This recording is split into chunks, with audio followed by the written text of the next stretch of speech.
पड़े हुए हो और कोई तुम्हारे बेड के पास खड़ा है तो समझ लेना वही तुम्हारे लिए श्रेष्ठ है, बाकी के जितने हैं वो सब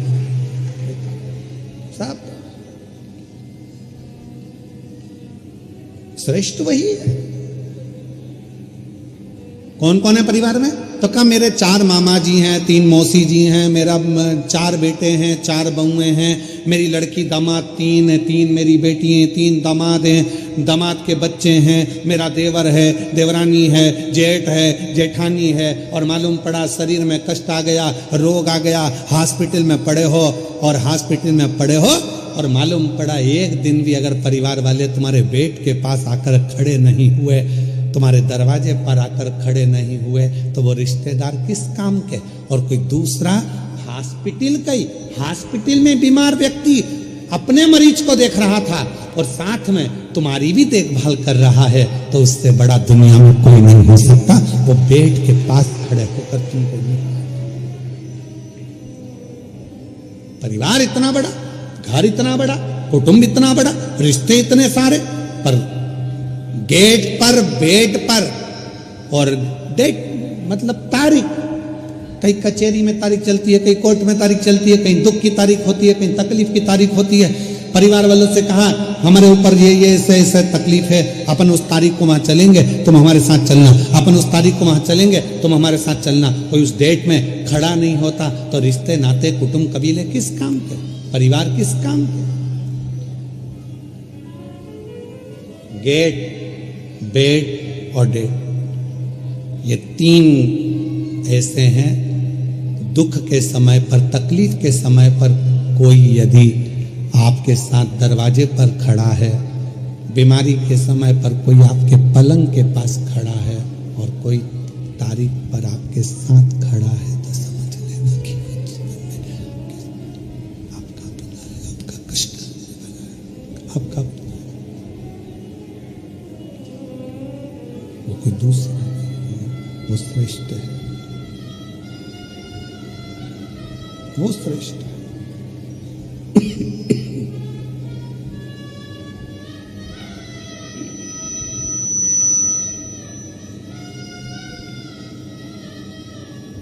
बस देवराज नाम का ब्राह्मण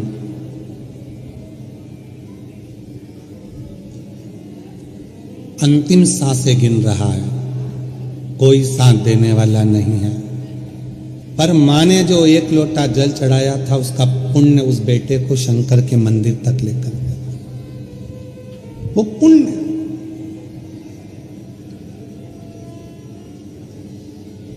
बड़ौदा के इस पंडाल में जितने शिव भक्त बैठकर कथा को सुन रहे हैं, आपको शिव महापुराण की कथा में लेकर कौन आया?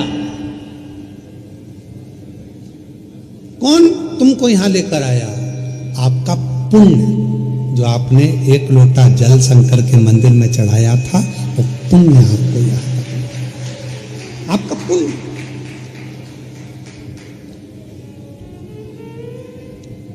कई लोग पत्रिका दिखाने जाते हैं, कहते हैं महाराज जी बताओ इसमें राजयोग कितना है, राजयोग कितना है, बताओ हमारा भाग्य कैसा होगा, हमारा भविष्य कैसा होगा। ढेरों लोग ज्योतिषाचार्य जी के पास में जाते हैं और पूछते हैं कि हमारा भविष्य कैसा होगा, हमारा राजयोग कैसा होगा। हमारा निवेदन है, आज तक कोई ऐसा हाथ दिखाने वाला नहीं मिला, कोई आज तक ऐसी पत्रिका दिखाने वाला नहीं मिला जिसने किसी ज्योतिषाचार्य से जाकर पूछा हो कि बताओ कि राजयोग नहीं, ये बताओ कि मेरे राम का दर्शन कब होगा, मेरे शिव का दर्शन कब होगा, मेरे कृष्ण का दर्शन कब? क्या मेरे भाग्य में राम योग लिखा है? राजयोग नहीं। मेरे हाथ की रेखा में क्या राम का दर्शन लिखा है? मेरे हाथ की रेखा में क्या भगवान का दर्शन लिखा है? मेरे पत्रिका में, जन्म पत्रिका में क्या शिव का भक्ति लिखी है? क्या मेरी जन्म पत्रिका में भगवान शंकर की भजन लिखा है? क्या मेरी जन्म पत्रिका में क्या शिव की भक्ति लिखी है?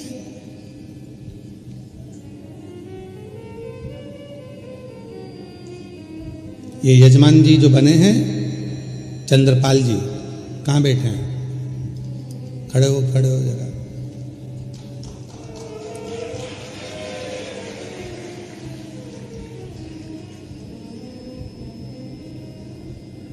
जब महेश बंसल जी, ये महेश बंसल जी हैं, महेश बंसल जी ने जब हमको कल कहा कि गुरुजी मुख्य यजमान ये चंद्रपाल जी हैं, महेश बंसल जी आप कल बोले कि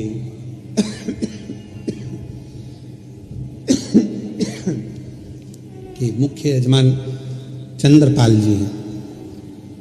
चंद्रपाल जी जब हमारे को मिले, इनकी पत्नी और इनके चेहरे पे ऐसी खुशी, ऐसी खुशी,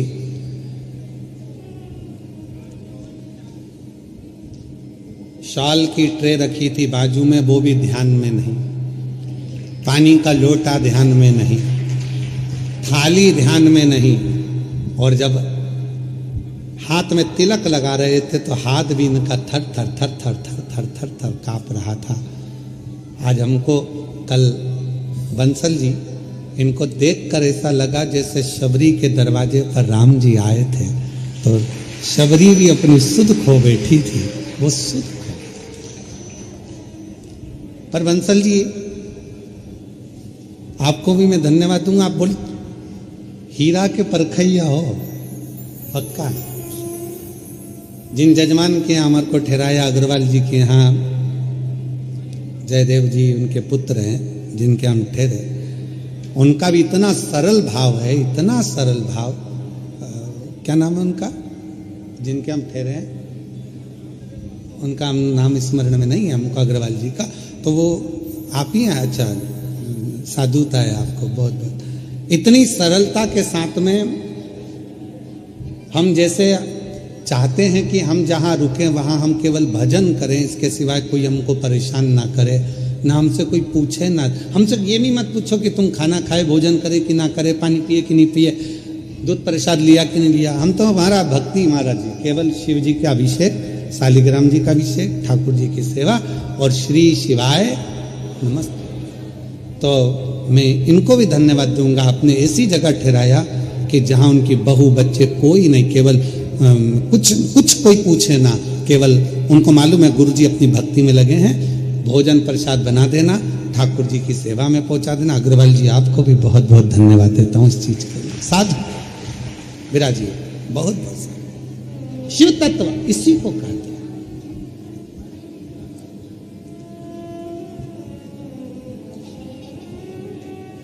इसी को अविरल भक्ति कहते हैं। हाथ दिखाने वाले बहुत मिलेंगे और कहेंगे राजयोग बताओ, पर ऐसा कोई आज तक ज्योतिष आचार्य के पास में जाकर, कोई विद्वान पंडित जी के पास जाकर नहीं पूछा कि मेरे हाथ में राजयोग मत बताओ, मेरे हाथ में बता दो राम योग, शिव योग, मेरे हाथ में बता दो कृष्ण योग कब है, मुझे कब मेरे बड़ौदा में मेरे शंकर की कथा सुनने को मिलेगी, कब मेरा शंकर आएगा, कब मेरा भाग्य खुल जाएगा, कब मेरी किस्मत। और शबरी तुम्हारे पास में कौन कैसा विद्वान ज्योतिष आचार्य मिला मुझे हमें नहीं मालूम, पर माँ शबरी अम्बा के पास में, शबरी माता के पास में मातंग ऋषि थे। मातंग ऋषि से शबरी अम्बा ने पूछा मेरे भाग्य में बता दो राम का दर्शन कब होगा, राम का दर्शन।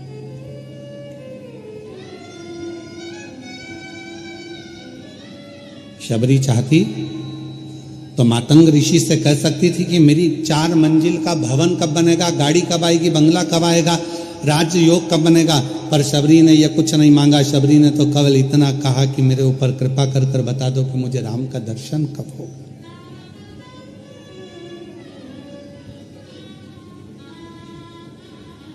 कब?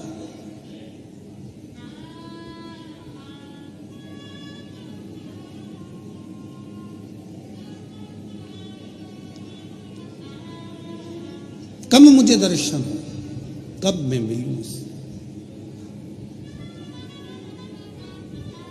आप लोगों ने एक प्रसंग सुना होगा कि पंडित जी कहते हैं कि शंकर जी पे गंगा जल चढ़ा।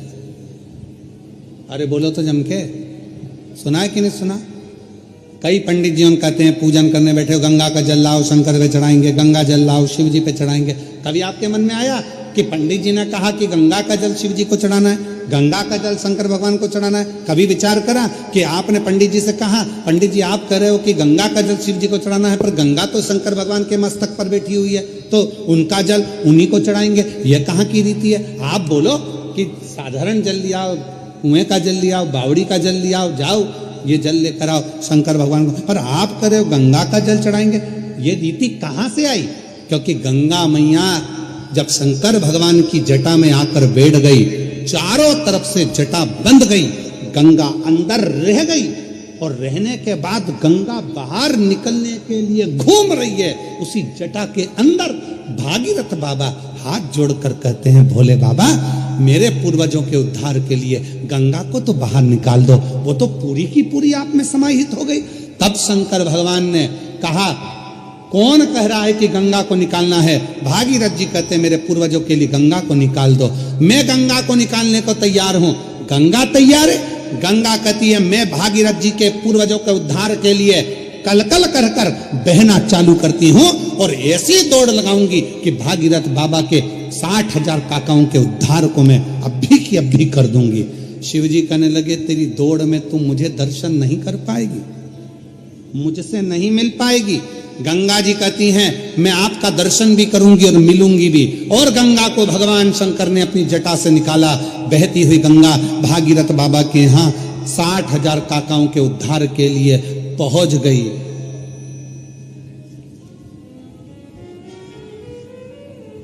गंगा सागर में पहुंच गए। अब गंगा को शिव नहीं मिल रहा, गंगा को शंकर का दर्शन नहीं हो रहा, गंगा शिव को देख नहीं पा रही है, गंगा शंकर के करीब नहीं रह पा रही है, गंगा शंकर भगवान का मुख नहीं देख पा रही है। नैनों से नीर बह रहा था। भगवान नारायण का दर्शन गंगा जी को हुआ। नारायण ने पूछा, क्यों गंगा कैसी हो? गंगा जी कहती हूं तो अच्छी, पर जिन शिव की जटा से निकली हूं उनके पास जाने के लिए वापिस तरस रही हूं, मिल नहीं पा रही। कोई ऐसा साधन बता दो कि मुझे शंकर का दर्शन हो जाए। गंगा, मैंने तो सुना है शंकर भगवान जिसको अपना बना लेते हैं उसको दूर नहीं करते हैं, तो शिवजी ने तुझे दूर कैसे कर दिया? गंगा जी कहती हैं, शंकर भगवान ने दूर नहीं करा, मैं मेरी अहंकार से शिव से दूर हो गई। शिवजी ने कहा था, मत जा गंगा, मैं तुझे अपनी जटा में हमेशा रखने को तैयार हूं, तू इस जटा में विराजमान रहे। पर गंगा, मैंने शंकर भगवान से कहा, तुम मुझे छोड़ो, मैं भागीरथ बाबा के 60,000 काकाओं का उद्धार करूंगी और तुम्हारा दर्शन करने आ जाऊंगी। पर ऐसी बह रही हूं, निरंतर ऐसी बह रही हूं कि शिव का दर्शन मुझे वापिस मिलता ही नहीं है। आप कुछ कृपा करो। भगवान नारायण ने शंकर जी से प्रार्थना करी, आप कुछ करिए। शंकर जी ने पार्वती से कहा, पार्वती गंगा का जल लेकर ही मुझ पर चढ़ा। पार्वती जी ने पूछा, जो गंगा तुम्हारी जटा पर बैठी है उसी का जल तुम्हें चढ़ाऊं, तो इसका मतलब क्या है? शंकर भगवान कहते हैं कि वो गंगा मेरे दर्शन करने के लिए तरस रही है। अगर तू गंगा का जल मुझ पर चढ़ाएगी, वो गंगा मेरा दीदार कर पाएगी, तो मैं तुझे वर प्रदान कर दूंगा। वर दे। उस दिन से ब्राह्मणों ने, ज्योतिषों ने, विद्वानों ने नियम बनाया। लोग कहते हैं शंकर जी को गंगा जल से स्नान कराओ, गंगा जल चढ़ाओ। क्यों? तो कहा, गंगा जल से शिव जी क्यों प्रसन्न होते हैं? उसका प्रसन्न होने का कारण यह है कि शंकर जी प्रसन्न होते कि नहीं होते, पर गंगा शिव पर चढ़ती है, दर्शन करती है, तो गंगा वर देती है कि तूने मुझे शंकर से मिला दिया, जा मैं तेरे ऊपर कृपा करती हूँ, तेरी भंडार भरती हूँ, तुझ पर दया करती हूँ।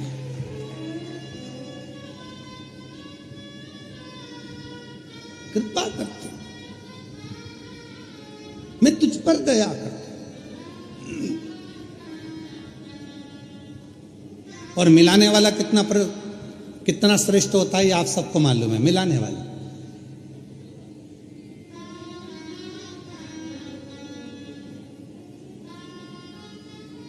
आप में से कई माताएं मेरी इतनी खुश हो रही होंगी, इतने साल के बाद गुरुजी गुजरात में बड़ौदा में आए, अरे बाबा बड़ी कृपा कर दी, हम तरस रहे थे, हम दर्शन के लिए, कथा के लिए हम नहीं जा सकते, बाहर कथा सुनने के लिए हम दूर नहीं जा सकते, कथा श्रवण करने के लिए, पर हमारे बड़ोदरा में बाबा भोलेनाथ ने करुणा कर दी। अग्रवाल जी को साधुवाद, अग्रवाल के पूरे ग्रुप को साधुवाद, अग्रवाल आकोटा गार्डन जो ग्रुप है उसको साधुवाद कि जिन्होंने इस पवित्र कथा को करवा लिया। तो ये भीतर की आनंदता, ये भीतर का सुख साधुता देता।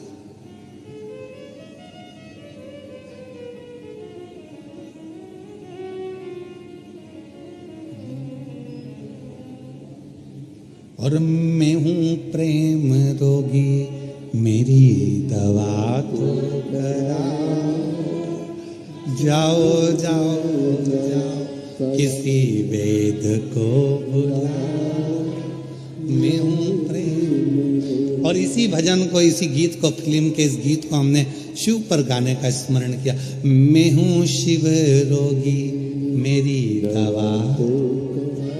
रुको रुको रुको रुको, पहले पत्र पढ़ते हैं, फिर इस प्रसंग पे बात करते। उसमें भी यही बात लिखी है, हमारी अम्मा को रोग लग गया।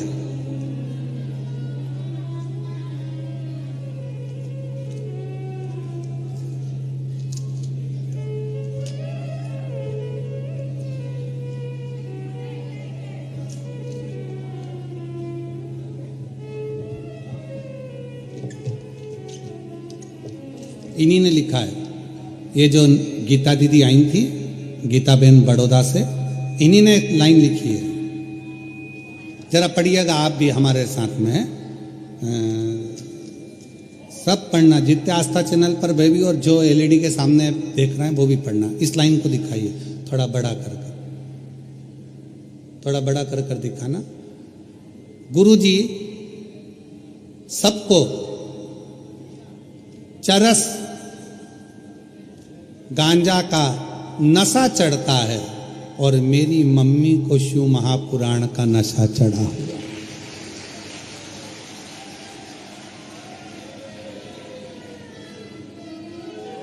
फिर से पढ़ लो, फिर से पढ़ो, पढ़ो जरा, इसको क्लोज कर कर जरा दिखाइए।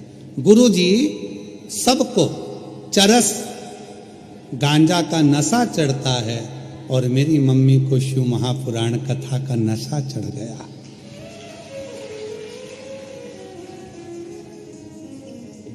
पहले मम्मी बीपी की दवा खाती थी, देखो देखो जरा पढ़ो तो सही।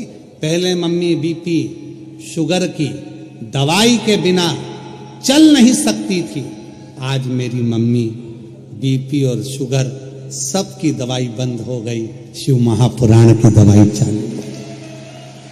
और मैं हूं शिव रोगी, मेरी दवा तो कराओ, जाओ जाओ जाओ डमरू वाले को बुलाओ, मैं हूं शिव रोगी, मेरी दवा तो कराओ, जाओ जाओ जाओ सीहोर वाले को बुलाओ, मैं हूं शिव रोगी। ये रोग की दवा। और एक प्रसंग और है, अच्छा है, देखिए।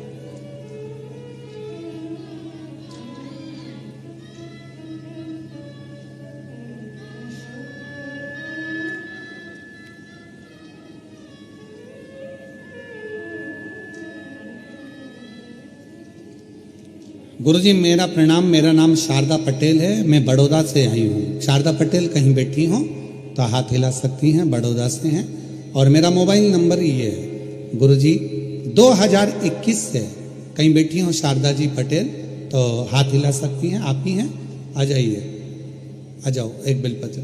गुरुजी मेरी बेटी 2021 से अंदर से इतनी टूट चुकी थी कि उसका विश्वास हट गया था, सब कार्य में उसका मन हट गया था, बहुत हिम्मत हार गई थी। तब मैंने अपनी बेटी से कहा, एक लोटा जल चढ़ा। वो सीहोर वाला बाबा कहता है एक लोटा जल सारी समस्या का हल है, कुछ ना कुछ तो हो।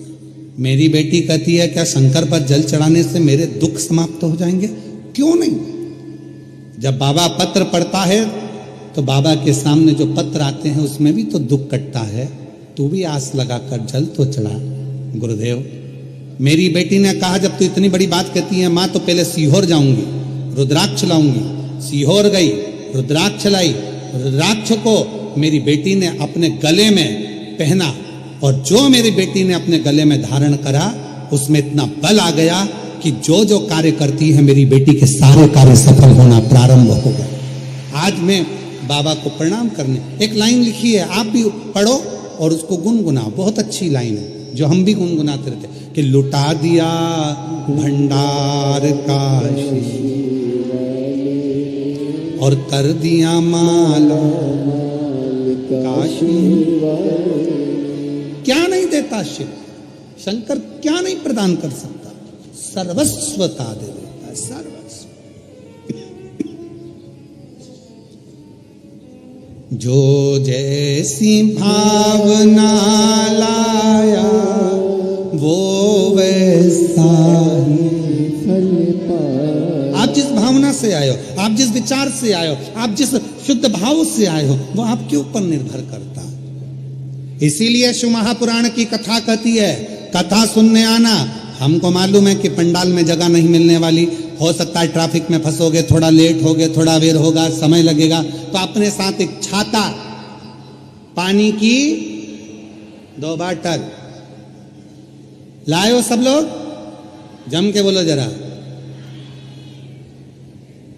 पानी की अगर 2 बाटल लाए हो तो फिर पानी बांटने वाला आ रहा है तो बार बार उठ के खड़े क्यों हो रहे हो?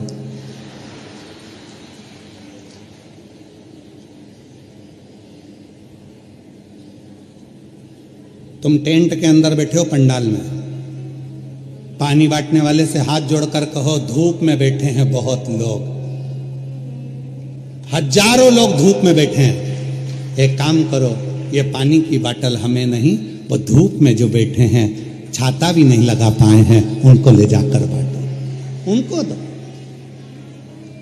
और जितने श्रोता शिव महापुराण की कथा को सुनने के लिए आ रहे हैं उनसे निवेदन है, बिछाने का साथ लाओ, ओढ़ने का साथ लाओ, पानी की 2 बाटल लाओ, और एक अपना टेंट अपने साथ, एक छाता अपने साथ लेकर चलो, छाता अपने साथ लेकर चलो। सुनो दिल से।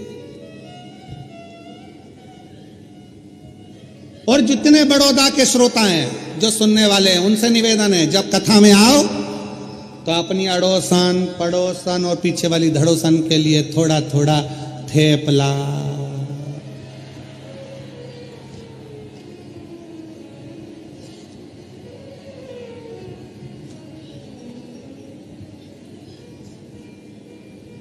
फाफड़ा,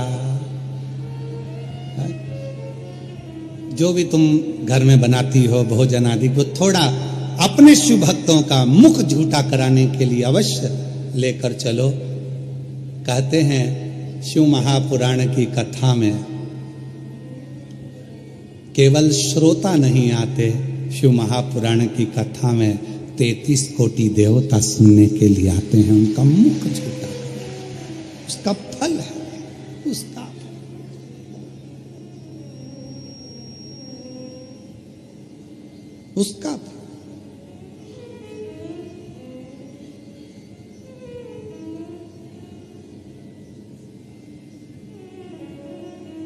शिव कथा कह रही है भगवान शंकर का चरित्र का।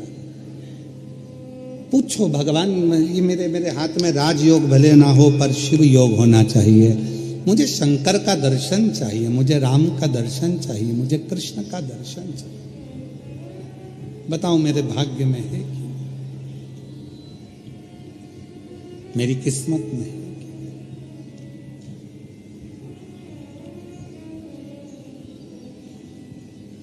और लिखन वाले तू हो के दयाल लिखना, लिखन वाले तू हो के दयाल लिखना, मेरे हृदय अंदर शिव जी का नाम लिखना, मेरे हृदय अंदर शिव जी का नाम।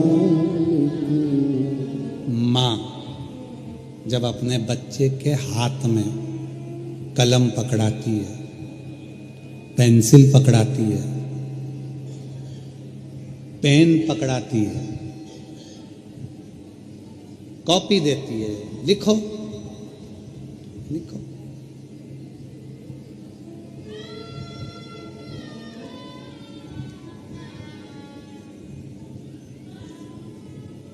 बच्चे को लिखना आता है?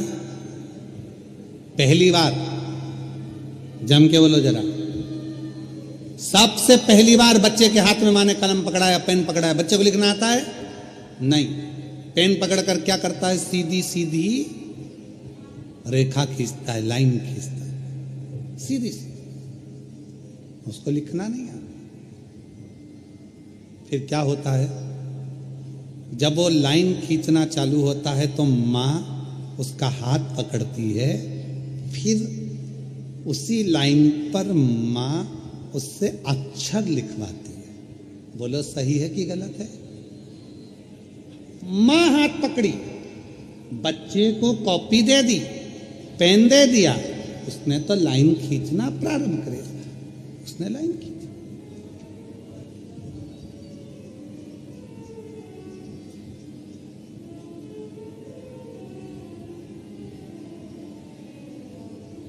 माँ ने हाथ पकड़ा और उसको खिंचाना प्रारंभ कर।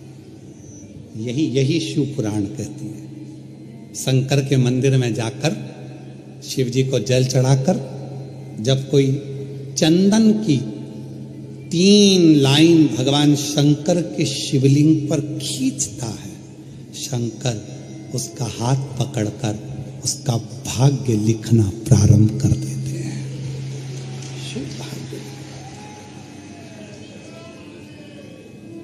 अब कई लोग कहते हैं कि हम एहसान कर रहे हैं, हम मंदिर जाते हैं, शंकर का श्रृंगार करते हैं, शिव जी के मंदिर में जाकर शंकर जी को त्रिपुंड लगाते हैं। नहीं, आप बच्चे हो, आपको हाथ में कलम पकड़ा दी गई है और आपको लिखना नहीं आता, आप अपना भाग्य नहीं लिख सकते, तो शंकर के मंदिर में जाकर जब आप अपनी उंगली की 3 रेखाएं खींचते हो, यहां तक शिव पुराण कहती है अगर चंदन नहीं है, अबीर नहीं है, गुलाल नहीं है, रोली नहीं है, कुछ भी तुम्हारे पास में नहीं है, शंकर जी को तुमने जल चढ़ाया, जल चढ़ाने के बाद अगर चंदन रोली हल्दी कुछ नहीं है तो भी अपने हाथ की 3 उंगलियों से शंकर के शिवलिंग पर जब आप 3 रेखाएं दिल से, हृदय से, भाव से बनाते हो तो भी शंकर भगवान हाथ पकड़कर तुम्हारे भाग्य की रेखा बनाना प्रारंभ कर देगा। भाग्य की रेखा, भाग्य की रेखा बनाना प्रारंभ कर देगा। शिव रोती नहीं बेटा, आंसू पोछो, ले आंसू पोछो बेटा, आंसू पोछो। हिम्मत टूट चुकी थी इसकी, हर जगह से हार गई थी, इतनी दुखी हो गई थी कि शरीर भी रखूं कि ना रखूं, पर रोती नहीं बेटा। ए बेटा आंसू पोछो, आंसू पोछो, आंसू पोछो बेटा, बाबा है सब। इतनी टूट